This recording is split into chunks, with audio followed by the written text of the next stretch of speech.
Let's learn more about the career opportunities that are available in diagnostic imaging radiology with CoxHealth Care. I became an MRI technologist a little over 20 years ago. My father had cancer. He became terminally ill, was going through several medical tests at that time. And so just watching him go through all of his different CAT scans, MRIs, and that type of thing, it just inspired me to really get into the radiology program. We're looking at cross-sectional anatomy, so that gives us more in detail as to what's going on inside their bodies. Let's just say a patient has like brain cancer. They're going to come in for an MRI scan to get an MRI of their brain so that we can see where that metastasis or where that brain mass could potentially be. We can scan from head to foot. We can scan from the left part of the body to the right part of the body. We're helping physicians help diagnose these patients. So basically, MRI is a very strong magnetic field, so that field is actually greater than the pull on Earth's gravity. The patients are given these when they check in for their procedure. They are required to fill these out. They're just basic yes and no questions about any implants that they might have. When we get the patient on the table, we get them prepped, then we go out to the computer. We tell the computer what type of exam we're doing.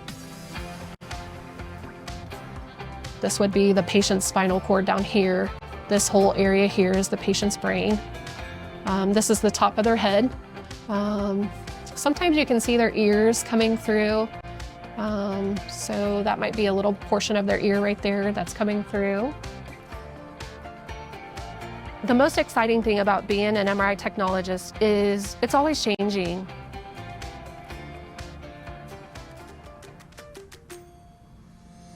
I became a radiology technologist. My mother actually was one, and she went through school when I was in elementary school. And all of her other students, they would come over to our house and study together. And I got to be their fake patient, and I just thought that was so cool. An MRI is kind of a long tube, but a CT is a short little hole. And they move in and out through this machine several times, and it takes pictures, kind of similar to a loaf of bread. Instead of just seeing the top or the side, you see all the slices in between. A lot of what we do is cancer patients. We can look and find if the patient has cancer or not based on a scan. And then while they're going through treatment, we can see is the treatment working or not, which is very invaluable information. A CT uses x-rays. It's basically just a big fancy x-ray machine. MRI uses magnets. We have the patient come and lay down on the CT table. The table moves up. We move them in, get them in position, and then we'll go in the other room to do the scan. This is a heart image. You can see this white part, that's all that contrast in there through the heart. We're looking for blockages or narrowing or stenosis in the heart vessels.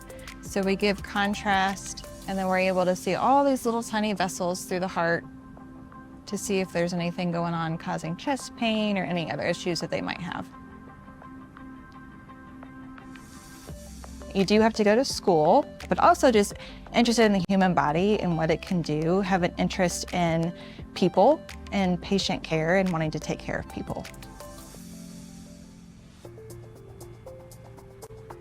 My official job title is nuclear medicine technologist, and I inject radioactive isotopes into a patient and watch the function in the body. All the other modalities, X-ray, CAT scan, ultrasound, MRI, those are all structure. We are function. This is one of our nuclear medicine gamma camera rooms. These are the gamma detectors. So when we give someone an injection, they will be put on the table, and when the gamma rays are being emitted from the patient, they'll hit this detector. It actually creates a light flash in the camera, and then that sends a signal to our computer.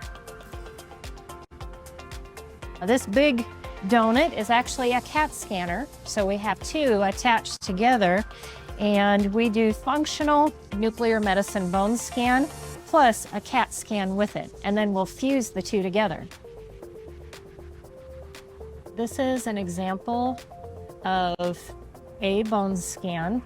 We usually have it in 2 intensities, so we've got the back of the body and the front of the body, where I had the 2 cameras, one on top of the other, or one on the front and one on the back, and then we do an increased intensity so we can see soft tissue. Sometimes if somebody has maybe a hip implant, we'll want to see the bones, but we also want to see if there's any increased soft tissue uptake, is what we call it. So we can see the spine and the ribs, every bone in the body with a bone scan. If a person is interested in this career, I would say they would have to have a passion for compassion. Probably my favorite thing of working at CoxHealth is our leadership really allows us to thrive in our jobs. I love their school, their opportunity for growth. I have been able to grow my career here. CoxHealth encourages you to grow and become a better you.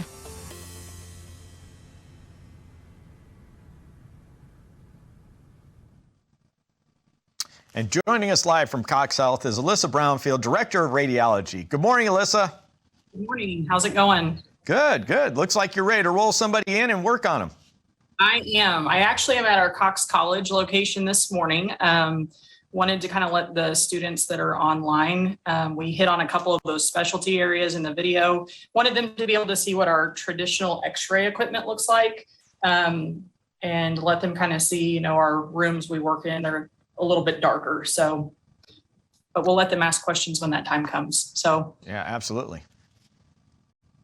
So Alyssa, as we go into the next, I want to give you some more time to explain a little bit, but just for the audience, if you have any questions, please raise your hand, put them in the Q&A box as well. We'll try to get as many questions as possible. We're going to go to a few live questions here in a moment, but Alyssa, go ahead and you have the radiology floor. Yeah, absolutely. So my name's Alyssa Brownfield. I am the Administrative Director for Radiology at CoxHealth. I have worked in this field for about 22 years. And that's something that I think as a student, you want to keep in mind. As you've kind of listened to everyone present this morning, I think the biggest thing that I would want to challenge each of you with, those 22 years go very fast. But you always want to make sure that your profession aligns with your passion. In healthcare, it's a very selfless job. You are sacrificing sometimes your own needs, your own wants to make sure that your patient is the first priority. So just keep that in mind as you listen today. Really the salaries are obviously important, but making sure that your interests align with the career you're choosing is very important. As the video showed earlier, regarding nuclear medicine, MRI and CT, those are what we call in radiology advanced imaging modalities. So those are just 3 of the advanced imaging areas that you can train in. There's also mammography, there's ultrasound, interventional radiology, just to name a few. Each of those advanced imaging areas are areas that you can advance in after you go to x-ray school. So x-ray school, which is the type of equipment that you see behind me today, is kind of the basic entry level. Most traditional programs are a 2-year program where you have a certain percentage of your learning in a classroom setting, a certain amount of your time in a simulation lab, similar to what's behind me here today. And then you have your additional time in the real life clinical situations in the clinics and the hospitals where you're working side by side with the staff and the radiologist. As we make advancements in healthcare, American College of Radiology has actually supported a couple of newer options where you don't have to go to x-ray school those first 2 years if you're looking more at specializing in MRI or ultrasound, even nuclear medicine, because those areas, like Christine mentioned in the video, you're not actually using equipment that emits radiation to do those exams. Yeah, thanks for mentioning that, Alyssa. We actually had a question come in from a student and, or actually from a teacher. So Shyla Terry, who is an instructor at MAC-TEC, wanted to know if someone needed an MRI and had a metal implant, how would you go about that?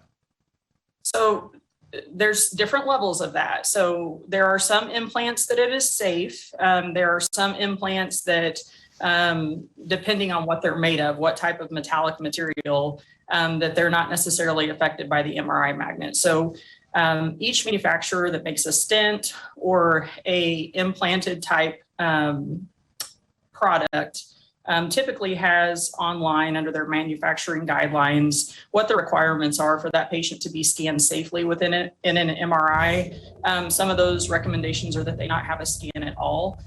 That's part of what Angela mentioned in the video. When that patient fills out that screening sheet, if there's anything metallic or anything implanted, that's really a case-by-case review that they do in the patient's chart to ensure that they can safely be scanned. Yeah, I appreciate that, and thank you. I know I have some added bionic parts for a hip and an ankle, and every time I go in, they're asking me those questions. They have to be mindful of that too. So, good question there. We're going to try and go live with Van Horn High School. I believe Van Horn is going to try and go live and ask you a question, Alyssa. Good morning. Okay, Van Horn, you're live. If you want to go ahead and ask Alyssa your questions.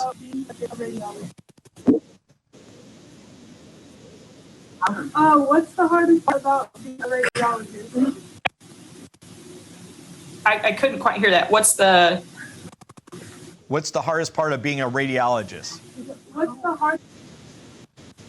So I would say for the radiology technologist, I think what I would say is the hardest is you have to be prepared, right? You're going to be dealing with varying levels of patient care. If you're someone who isn't necessarily fond of, seeing blood and things like that, you do have rotations through the ER where you see a lot of high-level trauma patients. If you're somebody that, again, doesn't have that passion and those patience to take care of people that aren't feeling well, that's just a high priority. As far as physically hard, you're on your feet a lot. So just physically taking care of yourself so that you can tolerate those long days on your feet. You do wear the lead aprons, which you can maybe see hanging in the background here in our room. Those are to protect you when you're in areas where you're doing a lot of work back to back with radiation exposure. So like in our OR settings where you're running a C-arm for the surgeon. So I think being physically able to manage, being on your feet, and again, just having that mental preparation for what you can see in some of those more critical environments. Yeah, good to know. And thank you for sharing about the coats too, about the lab coats. Those are heavy. I've tried one on before and they're pretty heavy with that lead weight. Another student asked, Taylor asks, what is the most interesting part about your job, Alyssa? For me in my position as administrative director, I think what I appreciate is we have several facilities within the Springfield area and some rural health areas. We have the main hospital in Springfield with several clinics. We have a hospital in Branson. We have another hospital in Monette and another one in Lamar, Barton County. Radiology is not one size fits all. It looks different in every setting that you're performing patient care in. That's why with that 2-year experience that you gain during the college experience, kind of in that foundational 2-year program, you really do need to pay attention. You may think, coming out of school, exactly where you want to go in the future. You want to specialize in MRI, but keeping in mind that your future can change. And just remembering you may come out of school working at a hospital where you can do MRI all day long. But as life changes and you move into different areas, being prepared to kind of have that backup where you can do x-ray also is extremely helpful to your career pathway. Almost every hospital, every clinic in every town has an x-ray machine. Not every hospital, clinic in every town has an MRI. So just keeping in mind your future. I know sometimes it's easy to just live in the now and what we think we want to do, but just making sure you take advantage of getting all levels of education within radiology. Fantastic. Yeah, I mean, imaging everywhere, and I know they have mobile labs with PET scan equipment that they travel around to some rural and urban areas and just, get it into neighborhoods that may not have that asset, that type of equipment or asset in place at their hospital. Correct. Yeah, so we got some great questions. We'll take one or two more, and then we got to zoom on out, Alyssa. Let's see.